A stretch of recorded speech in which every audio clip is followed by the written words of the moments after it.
नमस्कार मैत्रिणींनो, तर आज आपण अगदी सोपी अशी रेसिपी बघणार आहोत। ही सर्वांनाच माहिती आहे आणि पण करण्याची पद्धत फक्त वेगवेगळी आहे।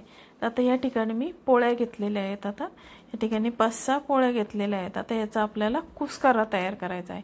आता कुस्करा ही रेसिपी सर्वांनाच माहिती आहे आणि खाण्यासाठी सुद्धा ही खूप टेस्टी लागते। आता आपल्याकडे रात्रीच्या पोळ्या उरल्या तर आपण सकाळी त्याचा कुस्करा तयार करतो। तर बघा, आता या माझ्या 2-3 पोळ्या रात्रीच्या उरलेल्या आहेत, तर त्याचा मी कुस्करा करणार आहे। तर माझ्या डोक्यात आलं की आपण याची रेसिपी बनवूया। तर चला मैत्रिणींनो, आता ही मी कुस्कऱ्याची रेसिपी तुम्हाला दाखवत आहे। आता या पोळ्या आता आपल्याला कुस्करून घ्यायच्या आहेत बारीक। तर चला, आता ह्या पोळ्या मी मिक्सरला लावून बारीक करून घेतलेल्या आहेत। आता हे कुस्करा कसा बनवते हे तुम्ही बघा। आता यामध्ये मी थोडंसं पाणी टाकून घेतलेलं आहे अगोदर। आता बघा, आता या कुस्करामध्ये आपल्याला टाकायचं आहे हळद, लाल मिरची पावडर, थोडंसं पाणी लावून घेतलेलं आहे त्याला। आणि आता यामध्ये सर्व हळद आणि लाल मिरची पावडर आणि मीठ आपण यामध्ये टाकून घेतलेलं आहे। आता हे आपल्याला व्यवस्थित असं हाताने मिक्स करून आणि थोडासा हिंग त्यामध्ये मी टाकलेला आहे। आता हे तिखट आपण आपल्या आवडीनुसार कमी जास्त यामध्ये करायचं आहे। तर आमच्याकडे कमी तिखट लागतं, त्याच्यामुळे मी कमी टाकलेलं आहे थोडंसं तिखट। आणि आता हे तिखट सर्व मिक्स करून घेतलेलं आहे। आणि आता याला आपण अगोदर पाणी लावलं आहे, त्याच्यामुळे ती थोडीशी मऊ झालेली आहे पोळी। आणि आता गॅसवर मी कढई ठेवली आणि त्यामध्ये 2 पळ्या तेल टाकलेलं आहे। या कुस्कऱ्याला थोडं तेलाचं प्रमाण जास्त टाकायचं। आणि आता आपण जिरे मोहरी टाकून त्याची फोडणी करून घेऊया। तर बघा, आता आपली ही फोडणी तयार झालेली आहे। आता आपण याला फोडणी मोहरी आणि जिरे टाकलेले आहेत। आणि आता फोडणी झालेली आहे, त्यामध्ये थोडीशी हळद टाकायची आहे आपल्याला आता। आणि आता आपण जी पोळी कुस्करलेली आहे, बारीक केलेली आहे, ती आपल्याला फोडणीमध्ये आपल्याला टाकून घ्यायची आहे। आणि आता ही पोळी आपण त्यामध्ये टाकून व्यवस्थित तेलावर परतून घेऊया।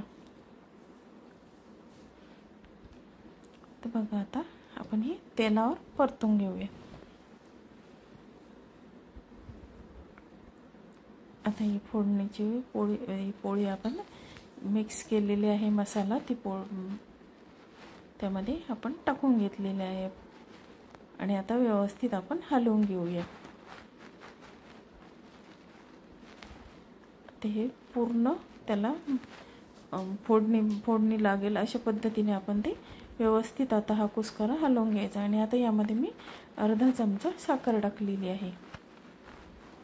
तर बघा, आता यामध्ये अर्धा चमचा साखर टाकून घेतलेली आहे। आणि आता हे व्यवस्थित आता ती साखर आपण त्यामध्ये मिक्स करून घेऊया। अगदी टेस्टी असा हा कुस्करा तयार होतो। आता आपल्या लहानपणी आपल्याला हा नाश्त्यासाठी रोजचा हा कुस्करा असायचाच। तर बघा मैत्रिणींना, आता हे आपले कुस्करा आता फोडणी झालेली आहे। आता व्यवस्थित हलवून घेतला आहे। आता यामध्ये आपल्याला कोथिंबीर मिक्स करायची आहे। आता यामध्ये बारीक चिरलेली कोथिंबीर टाकलेली आहे। आणि आता आपण हे पुन्हा एकदा व्यवस्थित हलवून घेऊया आणि याला चांगली अशी वाफ येऊ द्यायची आहे। आता झाकण ठेवून त्याला वाफ येऊ द्यायची आहे। तर बघा, आता हा कुस्करा आपला तयार झालेला आहे। आता ते सर्विंग प्लेटमध्ये मी सर्व केलेलं आहे आणि त्याच्याबरोबर लिंबू आणि मिरचीचं लोणचं सर्व केलेलं आहे। आता बघा, तुम्हाला ही कुस्कऱ्याची रेसिपी कशी वाटली मैत्रिणींनो? आवडली तर माझ्या चॅनलला लाईक, शेअर, सबस्क्राईब जरूर करा। आणि तुम्ही सुद्धा अशा पद्धतीचा कुस्करा नक्की करून बघा। तर बघा मैत्रिणींनो, तुम्हाला ही रेसिपी कशी वाटली, आवडली तर नक्की लाईक, शेअर आणि सबस्क्राईब जरूर करा। धन्यवाद।